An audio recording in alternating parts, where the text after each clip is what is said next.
Assalamualaikum warahmatullahi wabarakatuh. Selamat siang dan salam sejahtera buat kita semua. Khususnya sahabat desa dimanapun Anda berada. Perkenalkan nama saya Sadun, profesi sebagai tenaga ahli pembangunan partisipatif Kabupaten Labuan Batu Selatan, Provinsi Sumatera Utara. Pada kesempatan kali ini saya mengajak para sahabat desa untuk membahas tentang partisipatif dan efektivitas perencanaan pembangunan desa. Namun sebelumnya saya sampaikan kepada sahabat desa, setelah menonton video ini, jika Anda merasa video ini sangat bermanfaat, mohon berikan like dan subscribe. Namun jika tidak, boleh untuk diabaikan. Baik sahabat desa, pada kesempatan ini saya akan memaparkan topik pembahasan saya melalui slide bagaimana yang tertera di layar saya. Nah, pertanyaannya apa sih yang melatar belakangi saya untuk mengangkat topik ini?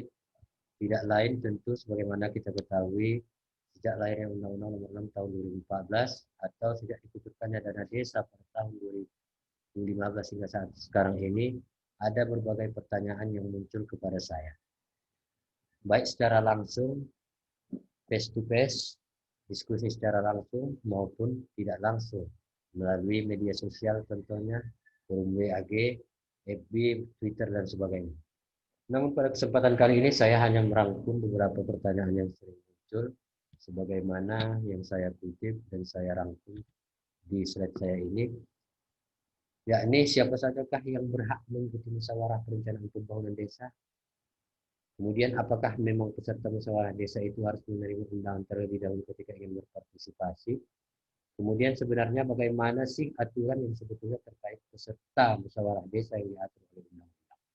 Nah, inilah para sahabat desa, pertanyaan yang saya rangkum yang sering muncul pertanyaan langsung kepada saya, baik melalui langsung face to face ataupun melalui media sosial.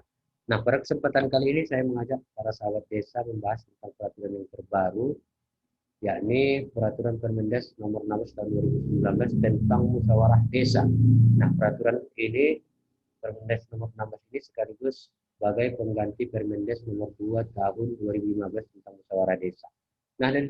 Nah, di dalam peraturan menteri ini dijelaskan musyawarah desa atau yang disebut dengan nama lain adalah musyawarah antara badan permusyawaratan desa, pemerintah desa, dan unsur masyarakat yang diselenggarakan oleh badan permusyawaratan desa untuk menyepakati hal yang strategis. Nah, dalam peraturan ini saya pikir sahabat desa cukup jelas bahwasanya peserta musyawarah desa itu adalah pemerintahan desa dan unsur masyarakat, dan sedangkan untuk penyelenggaranya adalah badan permusyawaratan desa. Nah, kemudian apa sih yang membedakan Permendes sebelumnya atau Permendes nomor 2 tahun 2015 dengan Permendes 17? Permendes 16 ini ialah yang saya kutip dari pasal 23. Pasal 23 ini pada ayat 3 menyebutkan undangan sebagaimana dimaksud pada ayat 1 huruf B merupakan setiap orang selain warga desa yang diundang hadir sebagai undangan. Nah, ini untuk menjawab pertanyaan tadi, apakah ketika kita ingin berpartisipasi, kita harus menerima undangan dulu, sementara kita jelas selaku warga dari desa itu sendiri. Tentu dari pasal 23 ayat 3 ini jelas tidak, karena undangan yang dimaksud dari pasal ini adalah setiap orang selain warga desa. Nah, dalam arti kita dapat mengambil kesimpulan bahwa sesungguhnya masyarakat desa itu tidak perlu undangan untuk dapat menghadiri dan atau berpartisipasi dalam acara musyawarah desa.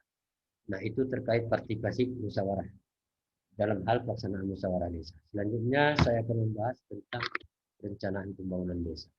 Para sahabat desa dimanapun Anda berada, hal ini juga sering saya terima pertanyaan baik secara diskusi langsung tatap muka maupun melalui media sosial. Pertanyaannya adalah, kapankah mulai dilaksanakan perencanaan pembangunan desa? Kemudian peraturan manakah yang digunakan untuk penyusunan perencanaan pembangunan desa? Apakah Permendagri 114 tahun 2014 atau Permendes nomor 17 tahun 2019? Nah, sebelum saya menjawab pertanyaan yang kedua, saya akan bahas dulu tentang pertanyaan yang pertama. Nah, di sini saya kutip dari Permendes nomor 17 tahun 2019. Di dalam pasal 7 disebutkan pada ayat 1, perencanaan pembangunan desa terdiri atas A. Penyusunan RPJMDes dan B. Penyusunan RKPDes. Yang kedua, ayat kedua menyebutkan bahwa perencanaan pembangunan desa sebagaimana dimaksud pada ayat 1 disusun secara berjangka meliputi RPJMDes jangka waktu 6 tahun dan RKPDes jangka waktu 1 tahun. Nah, di ayat ketiga disebutkan RPJMDes sebagaimana dimaksud pada ayat 2 huruf A ditetapkan dalam jangka waktu paling lama 3 bulan terhitung sejak pelantikan kepala desa. Pada ayat 4 disebutkan RKPDes sebagaimana dimaksud pada ayat 2 huruf B disusun pada bulan Juli tahun berjalan dan ditetapkan paling lambat akhir bulan September tahun berjalan. Nah, pertanyaannya bagaimanakah para sahabat desa, bagaimanakah dengan situasi dan kondisi desa Anda pada hari ini dengan mengacu pada regulasi Permendes 17 tahun 2019 ini terkait dengan perencanaan pembangunan desa. Cukup Anda yang bisa menjawabnya. Kemudian di ayat 5 disebutkan ketentuan mengenai RPJMDes dan RKPDes sebagaimana dimaksud pada ayat 1 ditetapkan dengan peraturan desa. Nah, artinya ketika dokumen sudah selesai, namun juga harus ditetapkan dengan peraturan desa. Baik RPJMDes maupun RKPDes ketika Perdesnya tidak ada, maka dokumen tersebut bisa dianggap sebagai dokumen yang tidak sah atau dokumen ilegal. Yang terakhir, pada ayat ke-6-nya disebutkan petunjuk teknis penyusunan RPJMDes dan RKPDes serta petunjuk teknis pelaksanaan kegiatan pembangunan desa diatur dengan peraturan bupati dan wali kota. Untuk mengimplementasikan Permendes nomor 17 tahun 2019 ini terkait dengan pedoman umum pembangunan dan pembiayaan desa ini juga harus diatur dan diimplementasikan melalui peraturan bupati maupun wali kota. Nah, untuk menjawab pertanyaan yang kedua tadi, terkait dengan peraturan mana yang kita pakai, apakah Permendag 114 atau Permendes nomor 17 tahun 2019, saya mengutip di sini sebagaimana pasal 92 Permendes 17 ini berbunyi bahwasanya pada saat peraturan menteri ini mulai berlaku, perencanaan pembangunan dan pemberdayaan masyarakat desa harus menyesuaikan dengan ketentuan peraturan menteri ini. Paling lama 1 tahun terhitung sejak peraturan menteri ini diundang. Nah, saya pikir ini cukup jelas dapat dipandang sebagai penerapan dari asas sebagaimana yang dikutip oleh harmonisasi peraturan perundang-undangan dalam laman resmi milik Direktorat Jenderal Peraturan Perundang-undangan Kementerian Hukum dan Hak Asasi Manusia yang menjelaskan bahwa aturan hukum yang lebih baru menyampingkan atau meniadakan aturan hukum yang lama sehingga mewajibkan menggunakan hukum yang baru. Nah, kalau kita melihat dari penjelasan ini dan asas ini atau asas lex posterior derogat legi priori ini cukup jelas bahwasanya peraturan Permendagri 114 adalah disahkan pada tahun 2014, sedangkan peraturan Permendes nomor 17 tahun 2019 adalah peraturan yang terbaru.